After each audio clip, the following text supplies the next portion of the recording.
The Secrets of Life with Subhas Agam.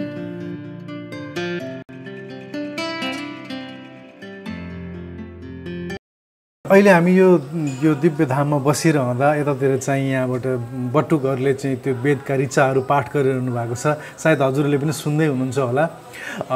यो ऋचा सुनिरहँदा मलाई एउटा प्रश्न हजुरले अघि लिएर आउनुभएको एउटा प्रसङ्ग चाहिँ फेरि भीष्म पितामह जब त्यो बाणको शय्यामा सुत्नु भएको थियो र त्यति बेला जुन त्यो द्रौपदीले भनेको जुन प्रसङ्ग छ कि म धृतराष्ट्रको दरबारमा हुँदाखेरि त्यहाँको अन्नले गर्दा म चाहिँ जुन अन्न जस्तो खालको अन्न खाएको थिएँ त्यो अन्नको कारणले गर्दाखेरि मेरो मन पनि कलुषित थियो र मैले चाहिँ त्यो सत्य वचन र सत्य दृष्टि क्रिएट गर्न सकिनँ, भन्न सकिनँ र अहिले चाहिँ म शुद्ध छु, शुद्ध भएको कारणले मैले देख्न सक्छु भन्नुभएको कुरा जुन छ नि त्यो मलाई धेरै नै बलियो, एकदम धेरै नै स्ट्रङ चाहिँ पोइन्ट लाग्यो।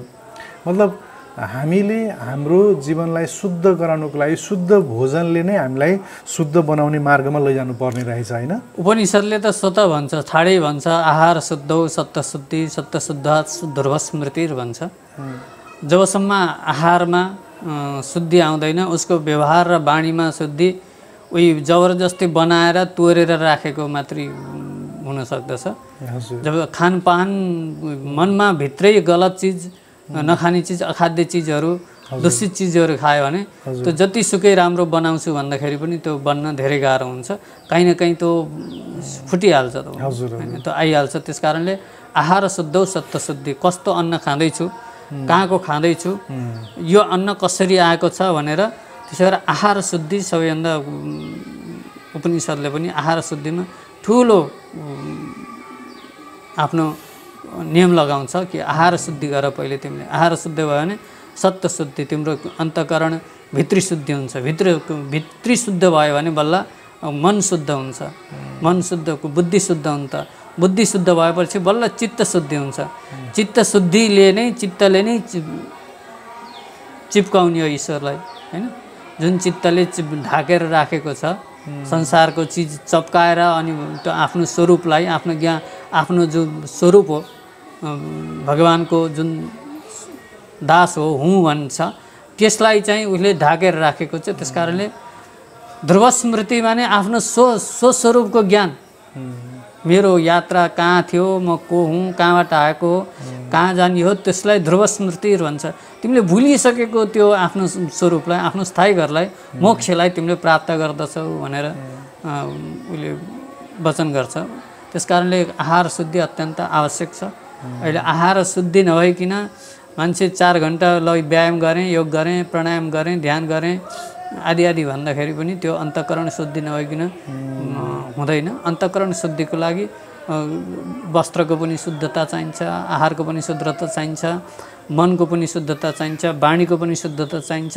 अनि मनस्येकम वचस्येकम कर्मण्येकम तदात्मना भनेर भन्छ। मन, वचन, कर्म बिस्तारै बिस्तारै शुद्ध हुँदै गयो भने बल्ल आत्मशुद्धि हुन्छ।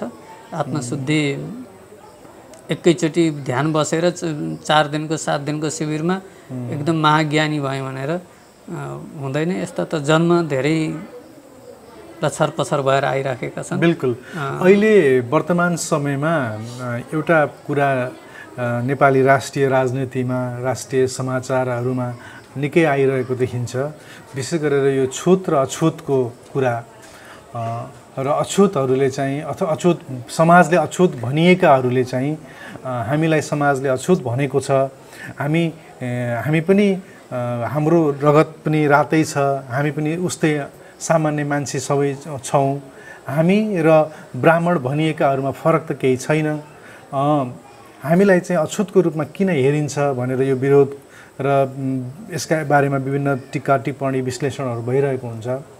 वेद पढाउने यस्ता गुरुकुलहरूमा पनि अछुत भनेर चाहिँ बच्चा बच्चीहरूलाई प्रवेश नदिइने पनि छ भनेर पनि फेरि कता कता कुराहरू उठिरहेको हुन्छ। यो हाम्रो सत्य सनातन धर्मभित्रमा यो अछुतलाई अछुत भनेर चाहिँ जुन यो मानवलाई नै अछुत भनेर भन्ने जुन त्यो यो व्याख्या छ कि छैन, छ भने कहाँ छ भने किन छ, र यदि छ नै भने पनि अथवा चाहिँ एउटा व्यक्ति उसलाई समाजले अछुत भनेर भनेको छ, ऊ के अछुत भनिएको जुन परिवारबाट त्यो आक्षेपबाट मुक्त भएर उसले आफूलाई ब्राह्मण बनाउन सक्छ कि सक्दैन? ब्राह्मण बनाउने कुरा त उसको जस्तो विश्वामित्रले पनि क्षेत्रीत्वबाट ब्राह्मणत्व प्राप्त गरेका दृश्यहरू देखिन्छन्, पुराणहरूमा आख्यान पाइन्छन्। त जहाँसम्म अब रगतलाई या वर्ण व्यवस्थालाई गलत हो भन्न सकिँदैन। पुराणले पनि वर्ण व्यवस्था ब्राह्मण क्षत्रिय वैश्य शूद्र तेसाम भनेर भन्छ, ब्राह्मण क्षत्रिय वैश्य शूद्र आदिको गरेको छ। र जुन तर त्यहाँ भएपछि यसले यस्तो अछुतको हो भनेर चाहिँ निन्दनीय दृष्टिले होइन, कर्म अनुसारको त्यसमा विभाजन गरिएको छ। आज तपाईँ आफै हेरिन्छ, हस्पिटल गइसकेपछि नुहाउनु पर्दछ, आएर घर फर्किने भन्दा पहिले। अब अहिले त कोरोनाले छुत र अछुत हो कि होइन भनेर त कोरोनाले सबैले खुलाइदियो होइन। समुद्री भनेर भन्छन्, समुद्री भनेको अब अहिलेको भाषा मिलाएर समुद्री भनेको यसै भन्दाखेरि हिजोको भाषामा नछोइ नछोइ भन्ने त छुवाछुत भन्ने त स्वत हुन्छ। छुवाछुत भन्ने कसरी स्वत हुन्छ भने हामीलाई त आँखा छोएर नाकभित्र हात हाले पनि हात धुन सिकाए होइन। अनि जननेन्द्रिय मूत्रेन्द्रियहरू छोए पनि त्यहाँ 3 चोटि लगा, माटो लगा, 7 चोटि लगा भन्ने हामीलाई त्यो अशुद्ध ठाउँ हो, त्यसलाई छोएपछि तैँले यति चोटि शुद्धिकरण गर भनेर त्यहाँ पनि बताए। जहाँसम्म रह्यो रगतको एउटै हो भन्ने कुरा, अनि त्यो ओ ग्रुप केलाई भन्छन् त होइन। बाख्रा भैँसीको खाएर किन खाइराखे आउँछन्, रातै हेर्दा रातै हुन्छ, त्यही लगाएर हस्पिटलमा त्यही पोका चढाइदिए भइगयो, फेरि त्यहाँ भिन्न किन खोजिन्छ? त्यसो भएर कुल र ऋषिबाट जुन आएको नस्ल भन्छन् नि, हजुर, त्यसलाई होइन भनेर त्यत्तिकै मान्छेले भन्ने अलग कुरा हो। यसलाई हामीले पूर्ण रूपमा हेर्दाखेरि कसैलाई अछुत छुवाछुतमा त्यो जातको कारणले अछुत चाहिँ गलत संस्कारै हो। अब यो संस्कार हामीले ल्याएको पनि होइन, तँलाई चाहिँ तँ यता नआइज भन्नु, गाली गर्नु, चाहिँ छोको मान्छेलाई चाहिँ के अरे वेद पढ्दैमा चाहिँ कानमा चाहिँ के भन्छ त्यो सिसा तताएर राखिदिनु, आँखा फुटालिदिनु होइन, त्यो यो चाहिँ अति भयो होइन। अति होइन, यो छँदै छैन। सामान्य यो जातको होइन, तपाईँ जातको कुरा लिएर आउँदै हुनुहुन्छ।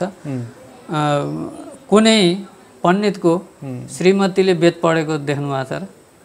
छैन। अनि जात त त्यहाँ प्रश्नै आएन नि, त्यसमा जात कसरी भयो त? यदि पण्डितले आफ्नो बुढीलाई वेद पढाएको भए जातले गर्दाखेरि पढ्न पाइन हुन्थ्यो। शास्त्रले केही ठाउँमा कसैको शब्दको उच्चारणमा ध्वनिमा पुगेन, त्यस कारणले गर्दाखेरि फलानु योग्य क्षमता नभएकालाई नपढा, त्यसको लागि यदि गर्छ भनेपछि त्यो वेद दूषित, माने वेदको उच्चारण ठिक हुँदैन। त्यो उसको उच्चारण ठिक नभइसकेपछि यो स्वरभङ्ग हुन्छ, शब्दभङ्ग हुन्छ, त्यसबाट दोष लाग्छ। त्यो दोष लगाई गर्छ भने त्यसलाई फलानु सजाय दिनु भनेर काहीँ त्यो आफ्नो स्वरूपलाई नघटोस् भनेर गरेको कुरालाई अब जाततिर लिएर आएर मिसाउन कसैले पनि हुँदैन। जस्तो मातृशक्तिहरूको कण्ठमा जुन शब्द निकाल्ने, ध्वनि निकाल्ने ऊ हुन्छ, त्यो नभएको कारणले गर्दाखेरि स्त्रीहरूले वेद नपढ्नु भने।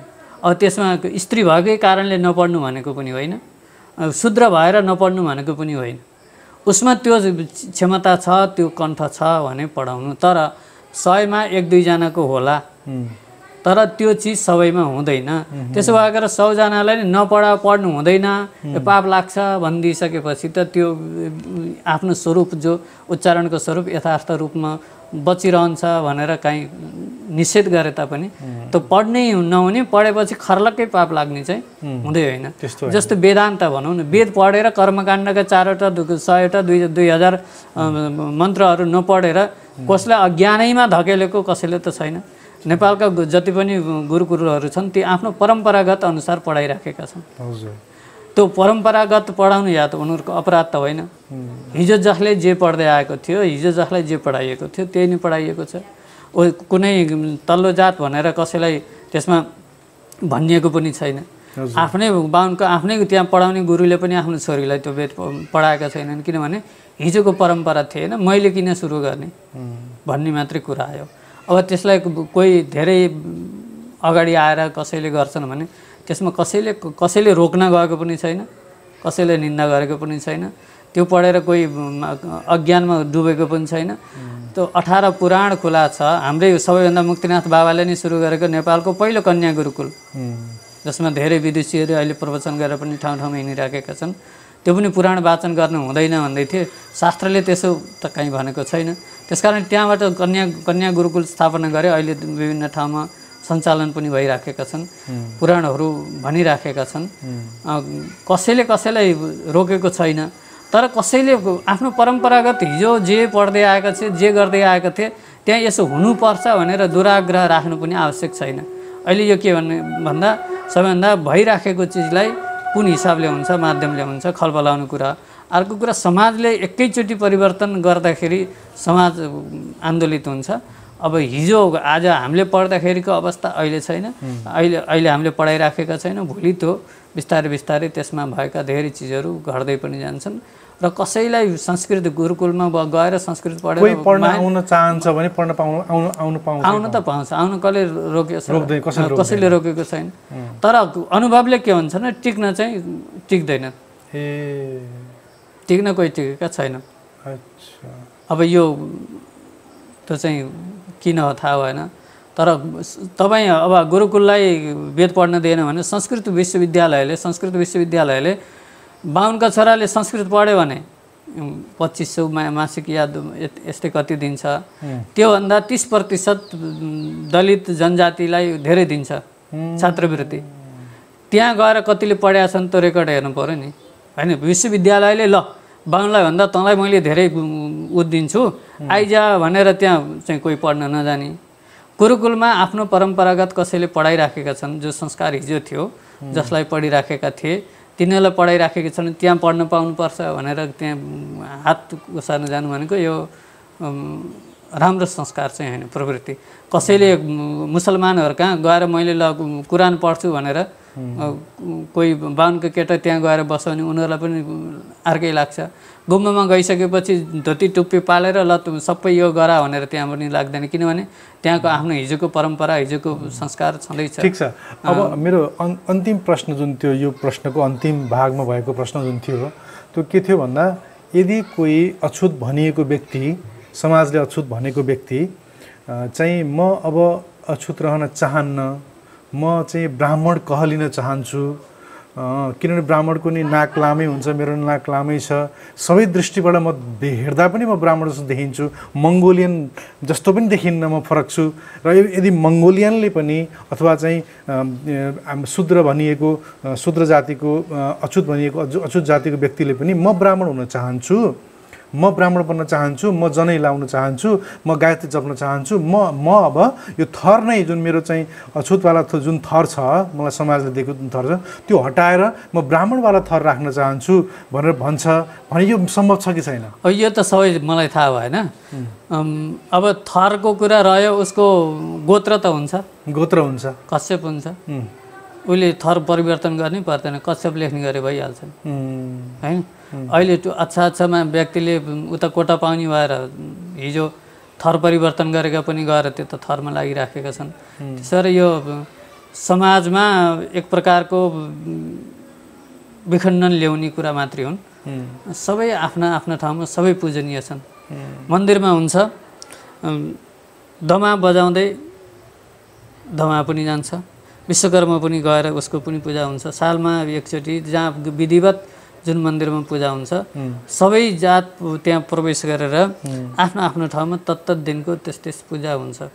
जस्तो भनौँ यी मन्दिरहरूमा ब्रह्मोत्सव आदिमा हुन्छन्, त्यहाँ जो बाजा बजाउनेलाई मन्दिरमा सबैभन्दा पहिले एक दिनको प्राङ्गण हुन्छ, सबैभन्दा पहिले प्रवेश गराएर तिनीहरूलाई भगवानको तीर्थ आदि दिएर, प्रसाद दिएर, माला लगाएर मन्दिरबाट तिनीहरूलाई लिएर आइन्छ। अर्को दिन अर्को प्रसाद बनाउनेवाला या खेत जोत्नेवाला या गाई संरक्षण गर्नेवाला सबैको शास्त्रमा सबैको सम्मान छ। बीच केही कालखण्डमा अति समाजमा छुनै नहुने, देखेपछि नहुनु पर्ने, छोएपछि नहुनु पर्ने यी सबै चिजहरू रहे। तर त्यो कस्तो अवस्थामा हुन्थ्यो भने जसले चर्मकारले कसैको काम गरिराखेको छ भनेपछि त्यसलाई छोएपछि नहुनु पर्ने, त्यहाँबाट प्रारम्भ भएको। जातैलाई नहुनु पर्ने चाहिँ होइन। आज बाहुनले कसैको काम गरिराखेको छ, खसी बोका राँगा सब त्यसले काटेर बेचिराखेको छ, अछुत्त वास्तवमा त्यो बाहुन पनि हो होइन। त्यो जातको आधारमा जुन हिसाबले देखिएको छ, कर्मको हिसाबमा कसैले केही काम गरिराखेको छ भने त्यो आज पनि त उही कोरोना लागेको छ त्यहाँ गएर आएर सबै कपडा निकालेर डस्टबिनमा हाल्छन् अनि नुहाउँछन् या सेनिटाइजर गर्छन्। त्यही त हो नि नुहाइ भनेको, त्यसलाई नसोइ भनेको त्यही हो। त्यो कर्म गरिराखेको अवस्थालाई देखेर छुवाछुत देखिएको चिजलाई जातको आधारमा चाहिँ समाजले त्यसरी गर्नु हुँदैन। यो समाजको यो हाम्रो धर्मशास्त्रको लागि कलङ्क पनि हो, यो गर्नु हुँदैन जस्तो लाग्छ। बिल्कुल। यति भनिसकेपछि मेरो कार्यक्रमको मूल प्रश्नमा म आउन चाहन्छु। स्वामीजी, यो जीवन हामीले के का लागि प्राप्त गरेका रहेछौँ? अहिलेसम्म के का लागि बाँच्नु हो, अब के का लागि बाँच्न चाहनुहुन्छ? अहिलेसम्म त समाजले धेरै कुरा सिकायो। समाजले चाहिँ ठुलो बन्नुपर्छ भनेर सिकायो। समाजले चाहिँ अर्कालाई लात्तीले हान्दै धक्का मुक्का हान्दै पनि आफू चाहिँ अगाडि बढ्नु भनेर सिकायो। स्कुलमा चाहिँ जसले धेरै नम्बर लिएर आउँछ त्यो नै राम्रो भनेर सिकायो। घरमा आमा बुवाले ऊ फल्ना जस्तो बन, फल्ना जस्तो बन, ऊ फल्ना जस्तो धेरै कमा, धेरै गर, पैसा जसले कमाउँछ पैसा पाउने नै ठुलो भनेर सिकायो। समाजले त यस्तै सिकायो। समाजले यस्तै सिकायो, तर पनि मैले यो कार्यक्रमको सुरुवात नै गर्दाखेरि पनि ती सबै कुराहरू सुनिरहँदाखेरि पनि ती कुरामा सन्तुष्टि मिलेन के। त्यसैले नै यो कार्यक्रमको चाहिँ सृजना भएको कि के म पैसा कमाउन मात्रै जन्मेको हुँ र के म अर्काको अगाडि ठुलो भनिन जन्मेको हुँ र के योभन्दा अरू केही छैन र यो समाजसँग यो जीवनमा प्राप्त गर्नलाई भन्ने त्यो क्वेस्ट मेरो मनमा जाग्यो र त्यो कारणले नै म यसरी क्वेसन सोध्दै हिँडिरहेको छु। जीवन के को लागि हो भनियो भने त अब सबैलाई जहाँ जुन ठाउँमा छ त्यसले यसैको लागि हो भन्छ। एउटा डक्टरले छोरालाई राम्रो डक्टर गराउनु पायो भने सबैको जो पेसामा हुन्छ त्यसले त्यही पेसामा लगाउनु पाए हुन्थ्यो भन्छ। यही भागवतमा पनि पञ्चम स्कन्धमा आउँछ जब नारदजीले प्रियव्रत महाराजलाई मनुका नातिलाई भन्नु पर्यो, ल बाबु संसारमा विवाह आदि गरेर केही हुँदैन, तिमी जोगी बना भनेर जोगीको उपदेश दिएर एउटा पहाडको एउटा गुफामा उपदेश दिएर राख्नुभएको थियो। त्यतिखेर स्वतः ब्रह्माजी आउनुभयो, आएर भन्न थाल्नुभयो, हेर बाबु गाईलाई तैँले हामीले बानिन्छ, दामलाले बानिन्छ, त्यस्तै प्रकार हामीलाई पनि ईश्वरको वेदरूपी दामलाले हामी बाँधिदिएका छौँ, सृष्टि गर्नुपर्छ, छोराछोरी जन्माउनुपर्छ भनेर उपदेश दिनुभयो। खुरुक्क नारदजीको पाटो छोडेर त्यो पार्टी छोडेर आफ्नो पितामह ब्रह्माजीको पार्टीतिर लाएर आएर फेरि विवाह गरेर अगाडि बढ्नुभयो। त्यसो भएर सबैको आफ्नो आफ्नो पार्टी हुन्छ। हेर्नुहोस्, समाजले के सिकाउँछ भन्दाखेरि आफूले देखेको, आफूले आफ्नो इच्छामा भएको,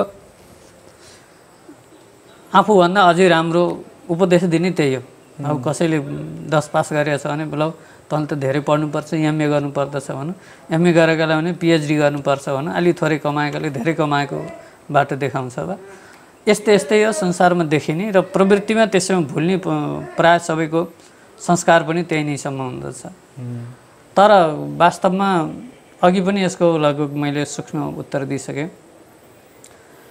यो जहाँ भड्के तापनि जबसम्म उसलाई शान्ति कहिले मिल्छ त भन्दाखेरि जबसम्म उसले आफ्नो ठाउँमा पुग्दैन, पानी आफ्नो ठाउँमा पुग्दैन, तबसम्म यो पानी के गरिरहेछ, बगै छ। दियो बालो, यहाँबाट ज्वाला निस्किएको छ, ज्वाला माथि हिँड्यो, कहाँ गयो एकैछिन त देखिएको थियो बालेको यसोसम्म, त्यहाँबाट हल्का धुवा देखिएको थियो, त्यसपछि कहाँ गयो भन्दाखेरि आफ्नै ठाउँमा गयो, सो तत्त्वमा गएर मिल्यो। जबसम्म हामी परमात्मासँग भेट हुँदैनौँ, उहाँलाई प्राप्त गर्दैनौँ, उहाँमा गएर हामी लिप्त हुँदैनौँ, तबसम्म हामीलाई शान्ति छैन, किनभने हामी भड्किराखेका हौँ। त्यो भड्किएर हिँडिसकेको जबसम्म घरमा पुग्दैन तबसम्म घरकालाई पनि चिन्ता हुन्छ र हामी सबैलाई अरूलाई पनि चिन्ता हुन्छ होइन। घरको परिवारलाई पनि हुन्छ, आफूलाई पनि जाउँ जाउँ लाग्छ। आफूलाई जाउँ जाउँ कतिखेर लाग्छ भन्दाखेरि उही ठक्कर खाएको बेला मात्र लाग्छ होइन। यसो एकान्त बस्यो, भगवान्को अगाडि गयो, कथा पुराणमा बस्यो या सन्तहरूको चरणमा बसेर एकछिन सोच्यो, त्यतिखेर ओहो घर त जाने हो भनेर उसले उता सम्झिराखेको हुन्छ। अलि अगाडि गएपछि खानी पिउनी यताउता मिल्यो भने के गर्छ, फेरि त्यहीँ रलबलिन्छ अनि त्यतैतिर देख्छ। घरकाले पनि चिन्तन गरिराखेका हुन्छन् होइन। छोरो आउला र खाम्ला भनेर आमाले कुरेर बसिराखेका हुन्छन्। त्यस्तै प्रकारले भगवान्ले पनि जीव सृष्टि गरेको किन हो त भन्दाखेरि सारा जग्गा यी जीवहरू संसारमा भड्किराखेका छन्। भड्केपछि यिनलाई खाने व्यवस्था मिलाइदिनु भएको छ, अन्न उब्जाइदिनु भएको छ होइन, खोला नाला बनाइदिनु भएको छ, घर बनाउने, हिँड्ने डुल्ने सबै चिज, आँखा दिनुभएको छ, कान दिनुभएको छ, हात दिनुभएको छ। यो त कति पुँजीको छ, कति यस्तो अरबौँ अरबौँको यो शरीर प्रदान गर्नुभएको छ। अनि त्यसपछि ज्ञान दिनुभएको छ, धर्म बेला बेलामा आएर धर्मशास्त्र, इतिहास, पुराणहरू उपदेश दिनुभएको छ, गीता आदि ग्रन्थहरूलाई गान गर्नुभएको छ, आफै आचरण गर्नुभएको छ, आएर सिकाउनु भएको छ, जानुभएको छ। यी सबै किन आउनुहुन्छ भन्दाखेरि उही आमाले छोरा आउला र खाउला भने जस्तै जीवले यो शरीर प्राप्त गरेर भगवान् कहाँ जाओस्, मोक्ष गतिलाई प्राप्त गरोस्, स्वस्वरूपको यसले बोध गरोस्, परस्वरूपको बोध गरोस् भनेर भगवान्ले दिएको शरीर किन प्राप्त गरेँ भन्ने पहिले उसले सोच्नै पाउँदैन होइन। आयो भड्क्यो, खायो पियो, फेरि बिहान हुन्छ, फेरि आजको के गर्नुहुन्छ, दौडी आज दिनभरि दौडेर तैँले के गरिस् भन्यो भन्दाखेरि छैन। यो जीवनभरि दौडेर तैँले के गरिस् भन्दाखेरि पनि अन्ततगत उसलाई केही टुङ्गो छैन। यही चिजलाई पनि शङ्कराचार्यले कस्तम कोहम कुत आयाता को मे जननी को मे भ्राता यति परि चिन्तय। यो कुरालाई कहाँबाट आएँ, कहिले आएँ, किन आएँ, के लागि आएँ, कहाँ जाने, को हो, कसरी हिँड्या हो, अहिले हिँडेको बाटै हो कि खाल्टोमा दौडिराखेको छु कि त्यो भुमरीमा, त्यो खाल्टोभित्र पानीको भुमरीमा घुमिराखेको छु कि कहाँ हो, तँलाई बोध छ कि छैन, यो कुरालाई तैँले बार बार चिन्तन गर भनेर आफ्नो एउटा स्तोत्रमा पनि उहाँले पनि सम्झाउनुहुन्छ। सबैको सार तत्त्व नै के हो त भन्दाखेरि स्वपथको बोध हुनु, आफ्नो स्वस्वरूपको बोध हुनु। म हिँडेको बाटो हो कि होइन, म वास्तवमा कहाँको हुँ, म जानुपर्ने लक्ष्य कहाँ हो भन्ने यसैलाई भुल्ने चिजलाई नै माया भनेर भन्छन्।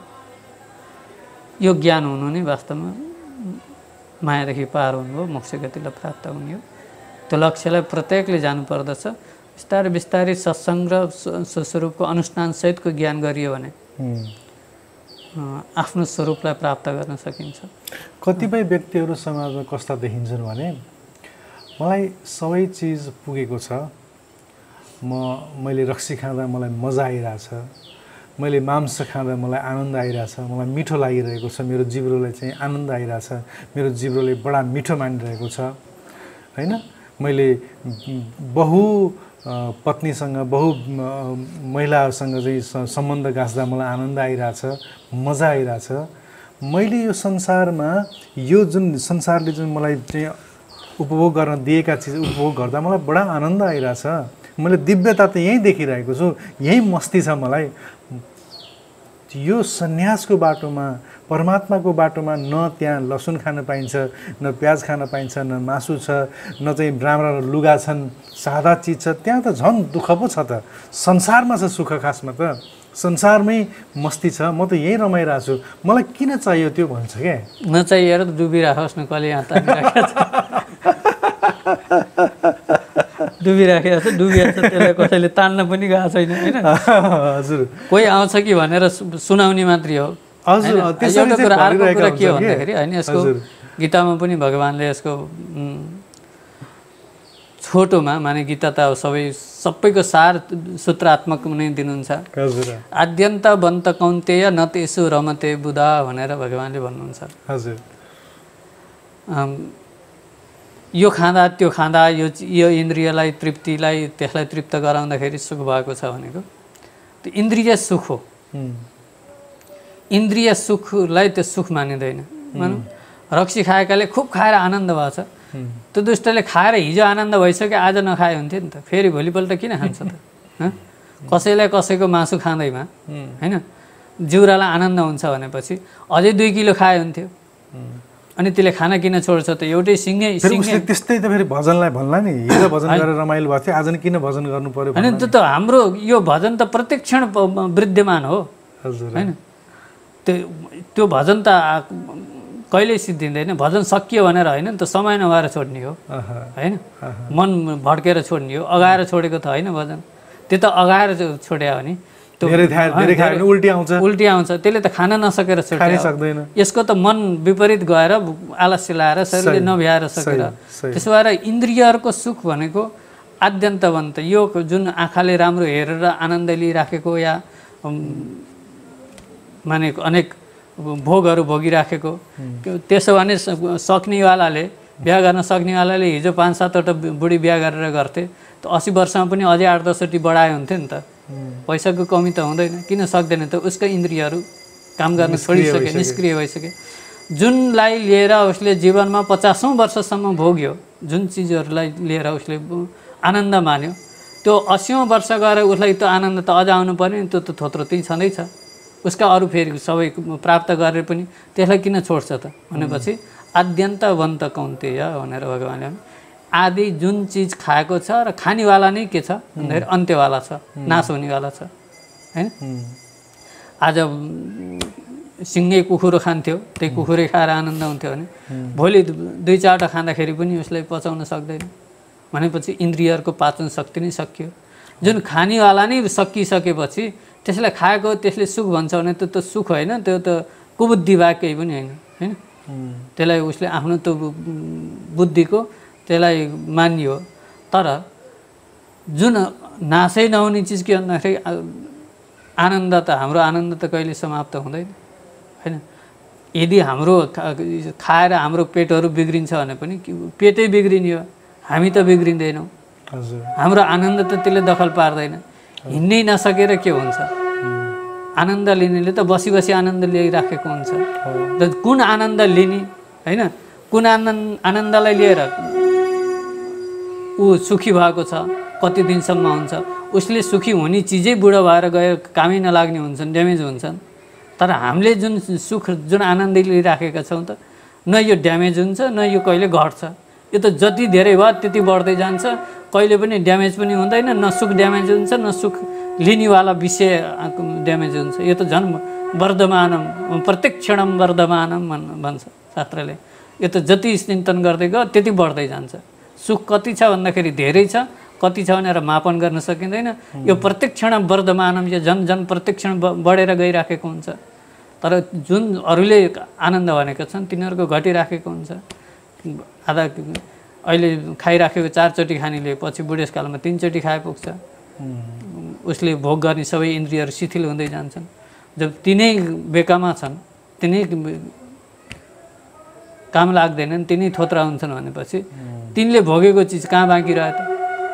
त्यसरी त्यसलाई सुखी भन्ने त उही केलाई के भने जस्तै हो। त्यसो भएर सुख त्यो होइन। ठिक ठिक ठिक ठिक, बहुत सुन्दर, बहुत सुन्दर। हजुरहरूले यो जुन टीका लगाउनु भएको छ यसलाई ऊर्ध्व पुण्ड्रक भन्छ होइन। यो टीका लगाउने हजुरहरूको पनि विभिन्न वैष्णव परम्पराहरूमा पनि विभिन्न चाहिँ सम्प्रदायहरू हुन्छ।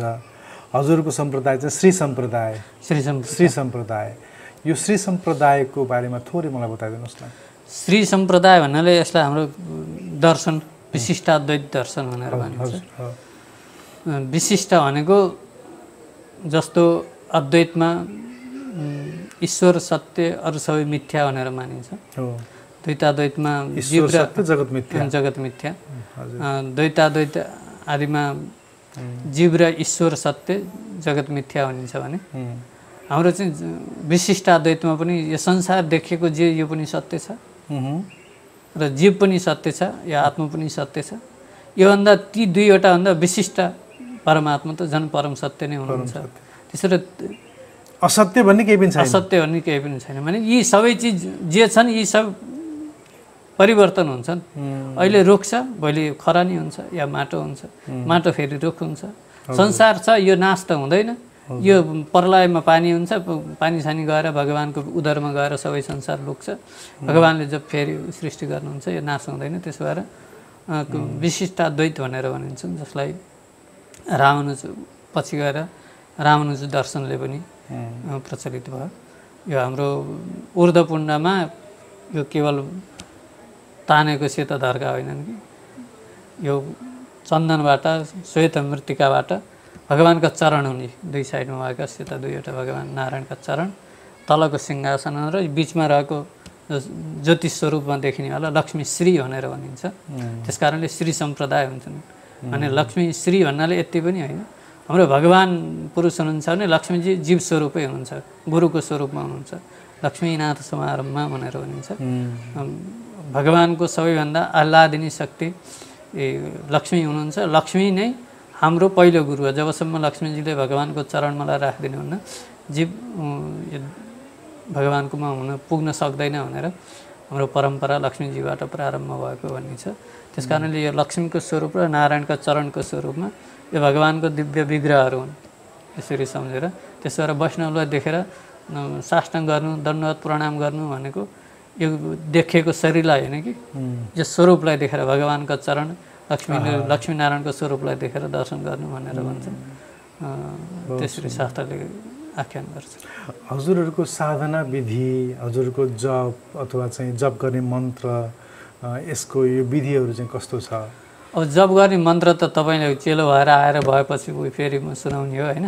तर हाम्रो के भन्दाखेरि हामी दास परम्परा सुनेको गौडीय परम्परामा चाहिँ हरे कृष्ण महामन्त्र जुन छ, हरे कृष्ण कृष्ण कृष्ण हरे हरे, हरे राम राम राम हरे हरे, यो मन्त्र सबैलाई भनिन्छ, सार्वजनिक रूपमा बताइन्छ। गौडीय परम्परामा त्यो रहेछ, यतापट्टि कस्तो छ? हाम्रो खास यो अष्टाक्षरी भगवानको नारायण मन्त्रको अष्टाक्षर मन्त्र भनेर भनिन्छ। अनि गीताको भगवानको चरम मन्त्र त्यसलाई लिन्छ भने सबैभन्दा हाम्रो मुख्य भगवानको सेवा नै सबैभन्दा सर्वश्रेष्ठ हो। सेवा नै प्रथम हो। कैङ्कर्य विग्रहको सेवा, कैङ्कर्य कुनै पनि विग्रहको पनि जरुरी छैन। हजुर।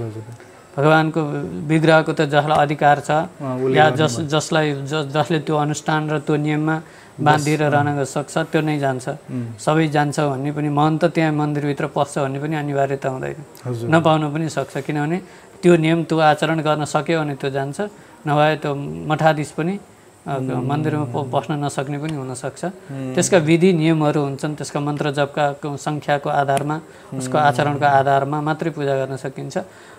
भगवानको मात्रै होइन कि, भगवानका भक्तको सेवा, भगवानको तुलसीको सेवा, भगवानको मन्दिरको झाडु पोछाको सेवा, भगवानको वस्त्रको सेवा, भगवानको भक्तहरूको सेवा, भगवानको लाई आवश्यक पर्ने सबै चिजको सेवा, यावत सबै चिज नै भगवानका निमित्त दर्शन गर्न आउने भक्तको सेवा, त्यो पनि भक्त भगवानकै भयो।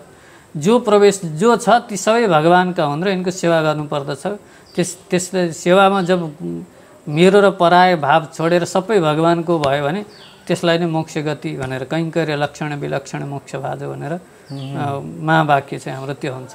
कैङ्कर्य लक्षण नै, कैङ्कर्य दासत्व भाव नै भित्र हृदयमा जागृत हुनु। मैले जे गर्छु भगवानको लागि गर्नुपर्दछ, म भगवानको दास हुँ, दासको काम भनेको सेवा हो, त्यही कैङ्कर्य भनेर त्यसलाई भनिन्छ। कैङ्कर्य लक्षण यदि भएनन् भने मेरो स्वरूपको हानि हुन्छ। जसलाई म वैष्णव हुँ भने मेरो स्वरूप भनेको भगवानको सेवा नै मेरो स्वरूप हो। यो स्वरूपबाट मैले भगवानको सेवा गरिनँ भने मेरो स्वरूपको हानि हुन्छ भन्ने भाव जागृत हुनु नै त्यही नै वैष्णवता हो। र त्यस कारणले पछाडि हाम्रो नामको पछाडि दास जोडिन्छ। मोक्ष सोक्ष हाम्रा गौण विषय हुन्छन्। मोक्ष भन्ने चिज हामीलाई भए पनि हुन्छ नभए पनि हुन्छ, तर सेवा चाहिँ हुनु पर्यो। यहाँ दिविवाह भुविवाह नरकान्त के निवास भनेर हाम्रा आचार्यहरूले पनि गान गर्नुहुन्छ। हजुर, यहाँ हुँदा पनि भगवानको सेवामा तल्लिनु, भगवानको भक्तको सेवामा तल्लिनु। नरकमा भए पनि भगवानको सेवा गर्ने त्यहाँ अवसर भएर भगवानको कान पर्न चाहिँ पर्यो। त्योदेखि विचलित भगवानका भक्तको, भगवानको नामको, भगवानको सेवादेखि टाढा हुनु नै, आगोको भुमरामा हाल्नु भाव त्यो जागृत हुनु नै वैष्णवता हो या दासत्व हो। र जहाँ भए पनि वैकुण्ठ मोक्ष भए पनि वैकुण्ठमा गएर पनि हामीले मोक्ष त्यो गएर धुमधुम्ती भएर बस्ने मोक्ष प्रार्थना हुँदैन कि हाम्रो चाहिँ कैङ्कर्य हुन्छन्। त्यहाँ गएर पनि भगवान्को चमर हल्लाउने, वेद स्तुतिगान आदि गर्ने, भगवान्को कीर्तन गर्ने, भगवान्को चरणको सेवा गर्ने, त्यहाँ गएर पनि ढङ्ग मुडो जस्तो भएर बस्ने मोक्ष वैष्णवले चाहँदैनन्। त्यहाँ गएर पनि भगवान्को सेवा तदीय कैङ्कर्यमा भगवान्को सेवा नै गर्नुपर्छ। त्यहाँ गएर पनि केही भएन भगवान्लाई माला बनाएर अर्पण गर्ने, केही भएन भगवान्को कीर्तन नाच्ने गाउने, भगवान्को नाम सङ्कीर्तनमा डुब्ने, तर कैङ्कर्य रहित भएर बस्नु भनेको नै उसको मूढता हो, त्यही नै अज्ञान हो भन्ने हाम्रो विशिष्टाद्वैतको चाहिँ सिद्धान्त हो। होइन, कैङ्कर्य भाव जागृत भइरहनु पर्दछ। त्योभन्दा इतर हुनु, अब कैङ्कर्यमा केही भएन भने नाम पनि कैङ्कर्य हुन्छ, जप पनि कैङ्कर्य हुन्छ। त कैङ्कर्यमा क्षण क्षण प्रतिक्षण उसको वृद्धिलाई कसरी लिन सकिन्छ, त्योभन्दा त्यो भगवत सान्निध्यको कैङ्कर्य त्यो प्राप्त भएन भने भगवान्का भक्तको, त्यो भएन भने त्यो भक्तको, त्यति भएन भने भगवान् कहाँ जुन दुध जान्छ पुऱ्याइन्छ त्यो गाईको सेवा भए पनि गर्न पाउनु पर्यो, तर त्यो भाव जागृत हुनु पर्यो। हाम्रो यो संवाद चाहिँ नेपालमा र विदेशमा धेरै ठाउँमा हामीलाई श्रोता दर्शकहरूले हेरिरहनु भएको छ, जसलाई चाहिँ म वैष्णव बन्न चाहन्छु, अब ममा पनि त्यो वैष्णवता जागोस् र ममा पनि यो भक्ति कैङ्कर्य भक्ति चाहिँ आओस् भन्ने चाहना छ, र म अब यसको साधना, यसको विधि के छ म अपनाउन चाहन्छु, जहाँ छु, जुन अवस्थामा छु म त्यो गर्न चाहन्छु भनेर भन्छ भने उसले चाहिँ बेसिक के गर्दाखेरि चाहिँ ऊ यो मार्गमा अग्रसर हुन सक्छ?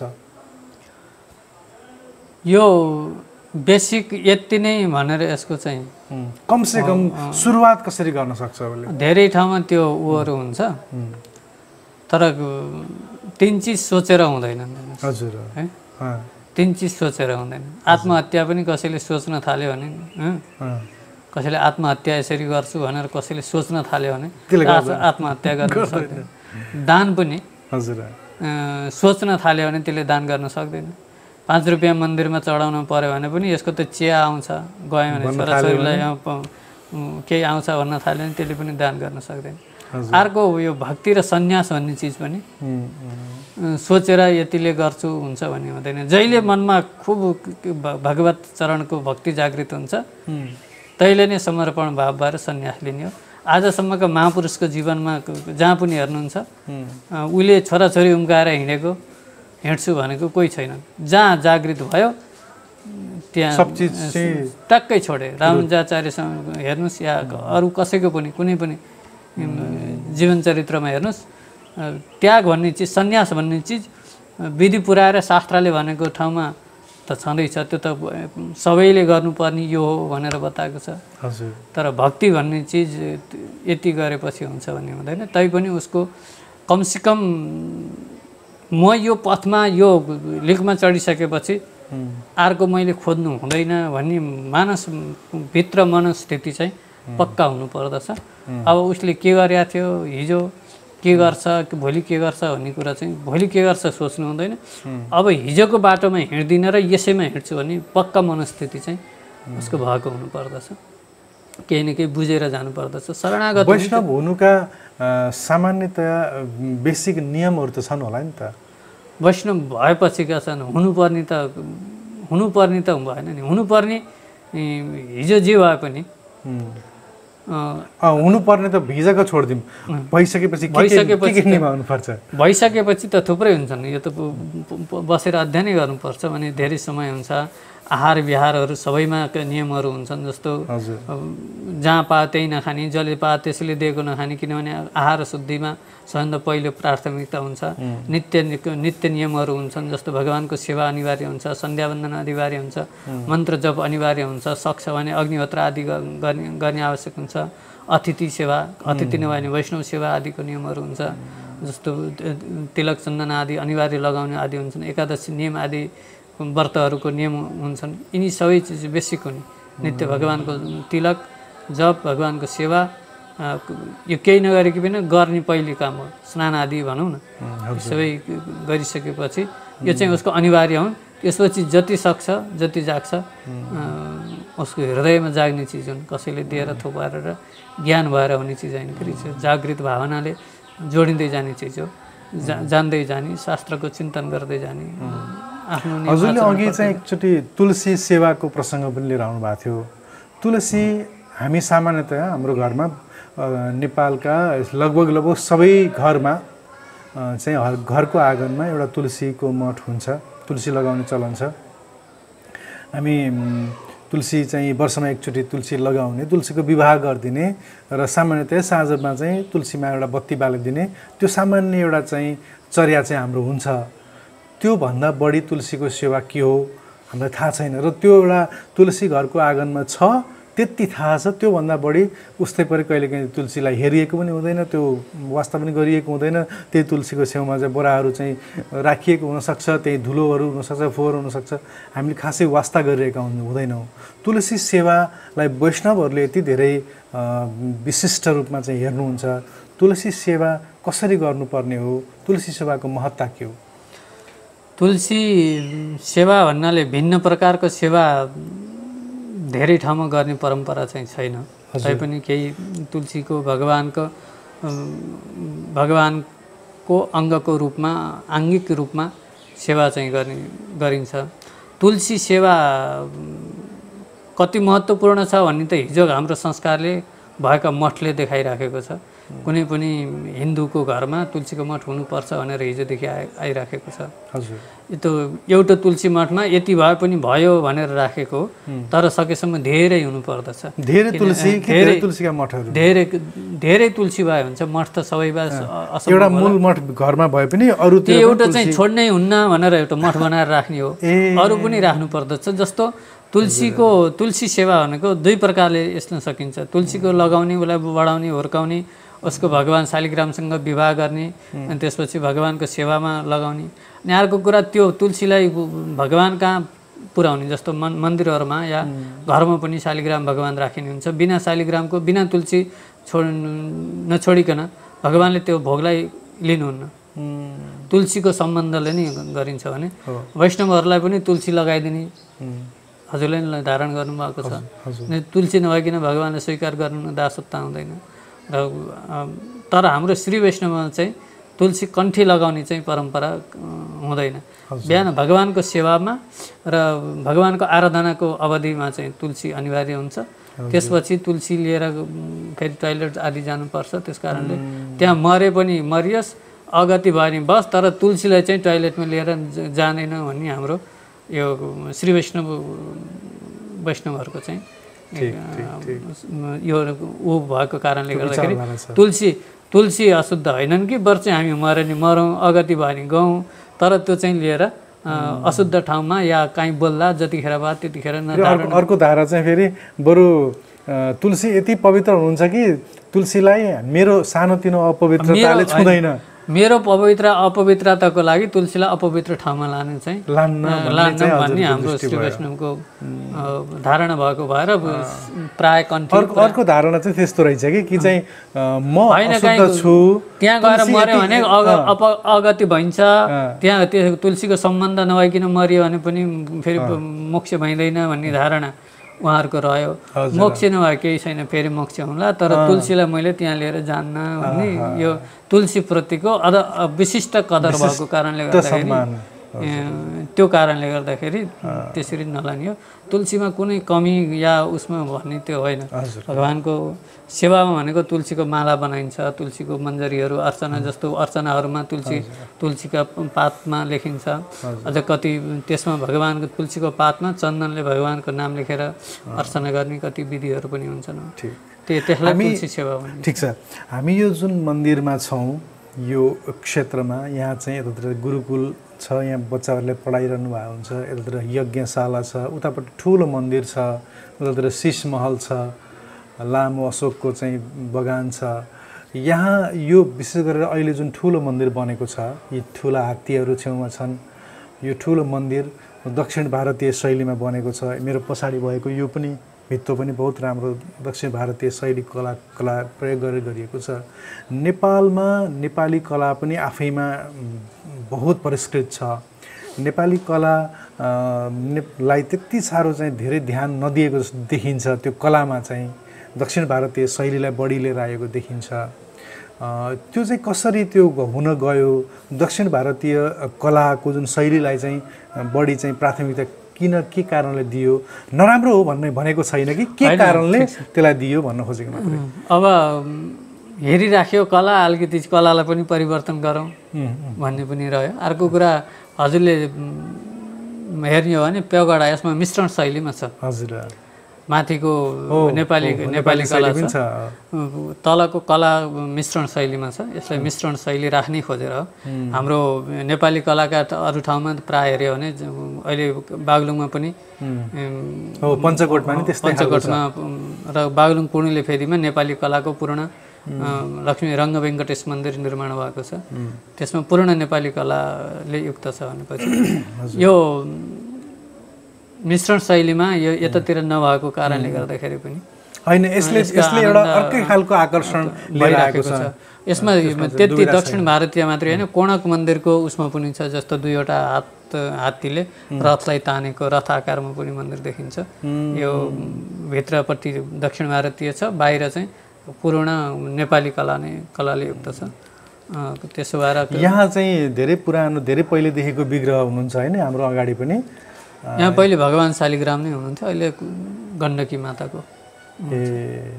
पहिला नारायण भगवानको थियो होइन र? अझै पहिले शालिग्रामलाई नै श्रृङ्गार गरेर पूर्ण नारायण जस्तै बनाइएको थियो। अनि अहिले त्यो ठुलो मन्दिरमा चाहिँ के राखिएको छ? गजेन्द्र मोक्ष नारायणको। ठिक ठिक।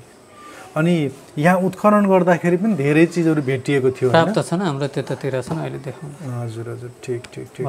हुन्छ ल, हामीले चाहिँ अब हजुरसँग केही वरिपरिको दृश्यहरू पनि हेर्छौँ। यो संवाद चाहिँ यति नै रह्यो। हजुरको यो समय, हजुरको यो ज्ञानलाई हामीलाई यो केही समयको बिचमा बताइदिनु भयो, म आभारी छु। जय श्री मुक्तिनाथ दास। धन्यवाद। हस् त, आजको कार्यक्रम यस्तै रह्यो। अब हामी थोरै तपाईँहरूलाई यता वरिपरि घुमाउँछौँ अनि त्यसपछि बिदा लिन्छौँ।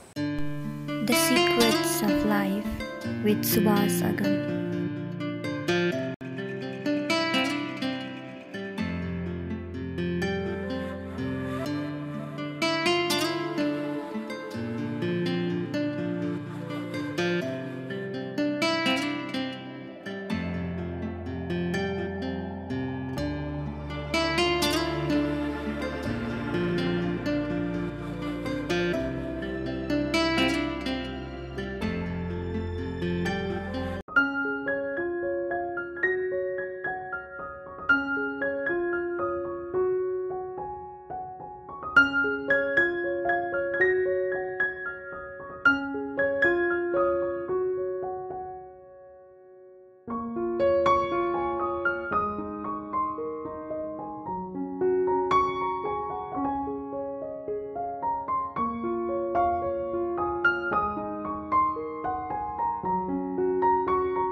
मन्दिरको निर्माण गर्दा निस्किएको चाहिँ हो यता चाहिँ हवन कुण्ड निर्माण गर्दा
त्यो डाइरेक्ट पिल्ला हो हनुमानजी हुनुहुन्छ ए हो र हजुर ए राइट यो चाहिँ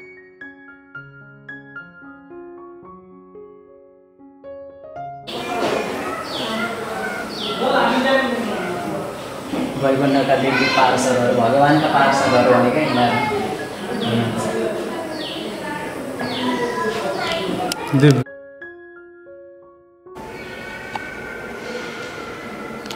सर यता गजलक्ष्मीहरू भयो यहाँ चाहिँ धनलक्ष्मी हुनुहुन्छ यता चाहिँ धान्य लक्ष्मी हुनुहुन्छ यता वीर लक्ष्मी हुनुहुन्छ यहाँ चाहिँ ऐश्वर्य लक्ष्मी यहाँ चाहिँ विजय लक्ष्मी हुनुहुन्छ यो चाहिँ हाम्रो सम्प्रदायका 12 आलवार आचार्यहरू भएको जान्नुहुन्छ उहाँहरूले ल्याएको सम्प्रदायमा नै श्री सम्प्रदाय उहाँले ल्याएको सम्प्रदायमा नै हामी घुमिरहेका छौँ श्री सम्प्रदायका चाहिँ आलवार आचार्यहरू चाहिँ हुनुहुन्छ उहाँका गुरु उहाँ हुनुहुन्छ कमल नयनाचार्यजी हजुर अनि उहाँका स्वामी श्रीधर आचार्य वैकुण्ठवासी हुनुभयो वैकुण्ठवासी हजुर अनि उहाँका पनि गुरु रङ्गदेशिक स्वामी हुनुहुन्छ वृन्दावन उहाँ पनि वैकुण्ठवासी नै हुनु भइसकेको हजुर हजुर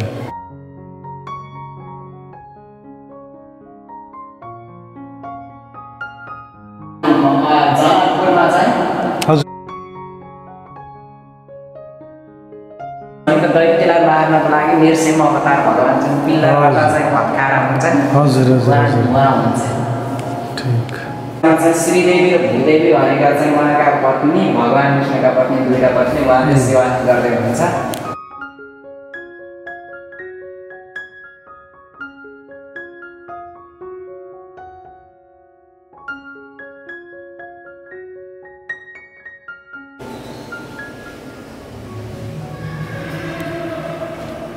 यता चाहिँ अरू सबै आचार्य आलवारहरू भगवान्लाई सुरक्षित बनाएर राख्नेवाला सुदर्शन चक्र भगवान् भएर चाहिँ जानिन्छ भगवान्लाई सुरक्षित गर्नको लागि बस्ने भगवान् नै सुदर्शन भगवान् यता हयग्रीव भगवान् कोही समय भगवान् विष्णुले अवतार हुन्छ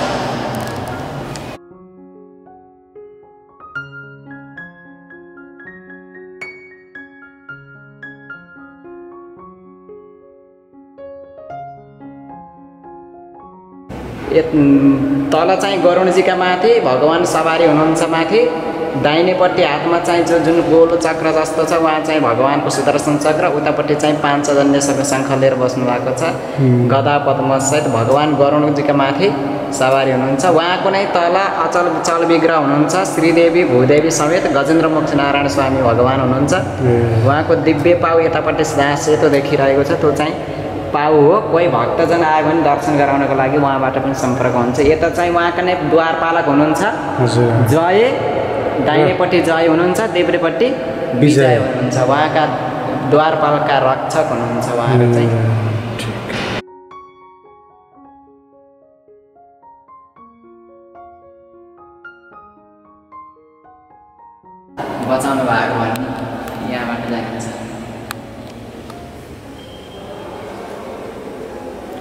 अब यता चाहिँ मत्स्य अवतार हुनुहुन्छ प्रलय कालमा, यता चाहिँ समुद्र मन्थन गर्ने कुर्म अवतार लिएर अवतार हुनुभयो। यता चाहिँ हिरण्ययक्ष नाम गरेको दैत्यले पृथ्वीलाई लुकाउँदा चाहिँ स्वयं वराहको अवतार लिएर आउनुभयो। यता चाहिँ हिरण्यकशिप मार्नको लागि चाहिँ नृसिंहको अवतार लिएर आउनुभयो। यता चाहिँ पाताल प्रवेश गराउनको लागि बलिलाई वामनको अवतार लिएर आउनुभयो। यता सारा क्षेत्रीहरूलाई नाश गर्नको लागि परशुरामको अवतार लिएर आउनुभयो। अनि यता चाहिँ बलराम र श्रीकृष्ण हुनुहुन्छ। द्वापर युगमा चाहिँ धेरै अपचार गरेकालाई चाहिँ दूर गर्नको लागि आउनुभयो। यता पनि स्वयं श्रीकृष्ण नै हुनुहुन्छ। अब जुन कलियुगको अन्त्यमा धेरै पापीहरूले चाहिँ पाप गर्दा चाहिँ अब विनाश गर्नेवाला यहाँ कल्की अवतार भगवान हुनुहुन्छ। भइसक्यो होइन, अब कलियुगको अन्त्यमा पनि कल्की अवतार। यता चाहिँ उता वेङ्कटेश भगवान हुनुभयो दक्षिण भारतका, उहाँकै पत्नी हुनुहुन्छ पद्मावती। उहाँको पत्नी यता हुनुहुन्छ पद्मावती। छाता भगवानका यी चाहिँ सामानहरू।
जय श्री राधे।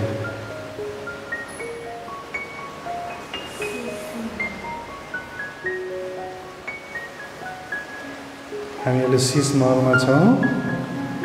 शीश महलमा सिसाको चाहिँ मन्दिर छ। अब एकजना तीनटा, मैले बबीलाई तीनटा देखिसकेँ, चारवटा देखिसकेँ।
The Secrets of Life with Subhas Agam.